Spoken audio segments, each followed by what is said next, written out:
Now, how did I discover sensitivity editors? So when I wrote this book, Open, it's my debut middle grade novel.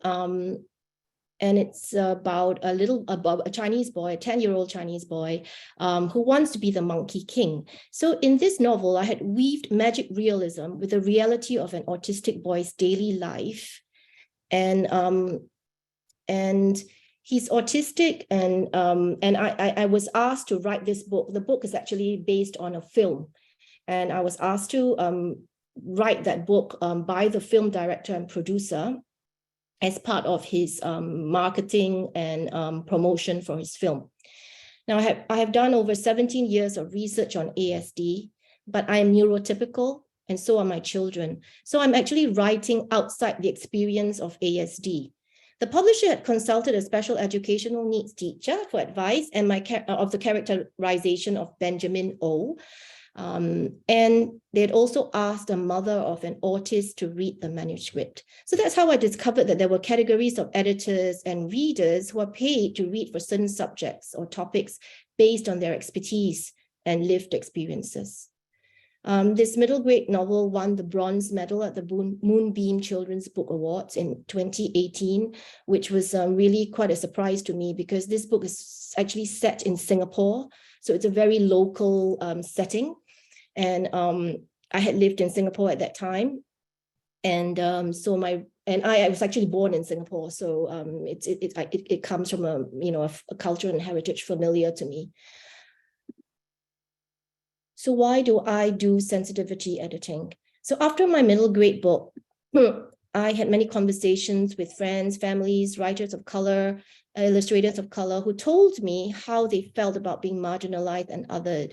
I knew that in order to make changes, I needed to be a change agent. As an editor, I was already working with authors on choosing the best words and phrases that would make their stories sing. So I transferred these skills and into a more specialized form of editing, sensitivity editing. So in this way, I feel I'm contributing to the current climate in publishing and helping authors to become more aware of the changing sensibilities in the books our children are reading today and going forwards. So what are sensitivity editors? They are freelance copy editors, and they're employed by publishers to fine-comb manuscripts written by authors who are writing from outside the identities and experiences of the characters they're writing about. So we read manuscripts through the prism of our own personal experiences and identities, adding our insights to improve the manuscript. So sensitivity readers also read and edit manuscripts through the lens of their education and expertise, not just lived experiences.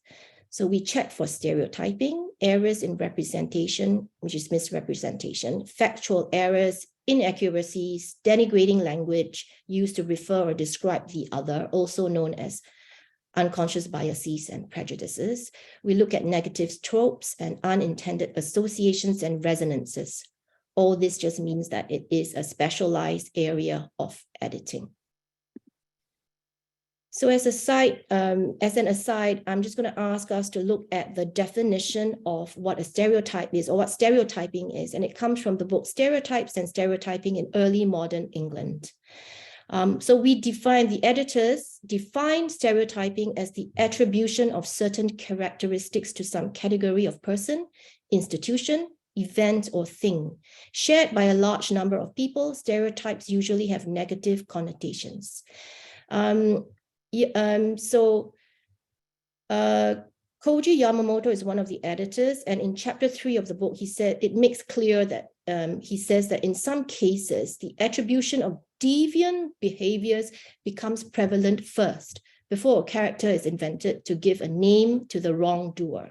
So practices of stereotyping can therefore precede the production of a character-based stereotype. So here is where we get the yellow peril. And the yellow peril, according to Dr. Wing Fai Leong of the University of College of London,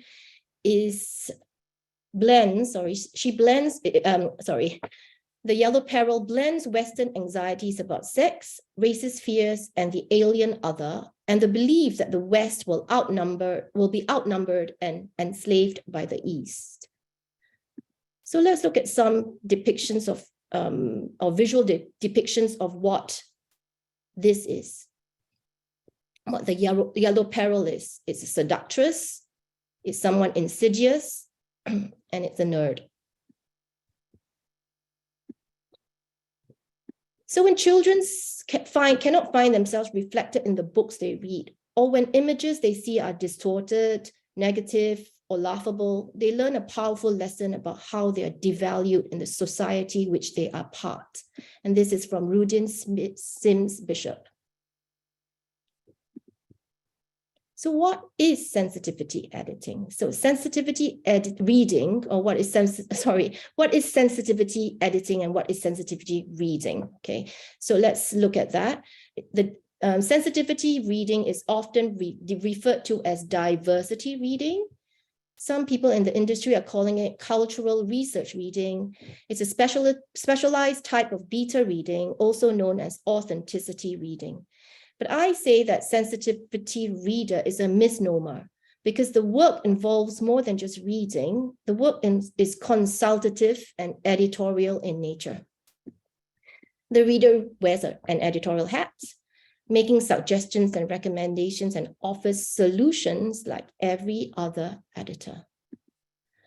So I was interviewed by the bookseller recently, and that's where I had said that sensitivity reader is a misnomer, sorry. And here's just that full quote from there.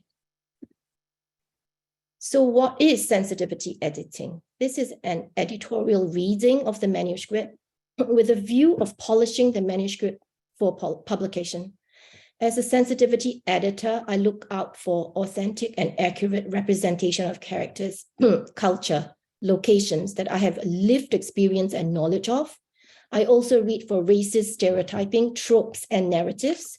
Like any other editor, I make suggestions to revise, rephrase, rethink the text.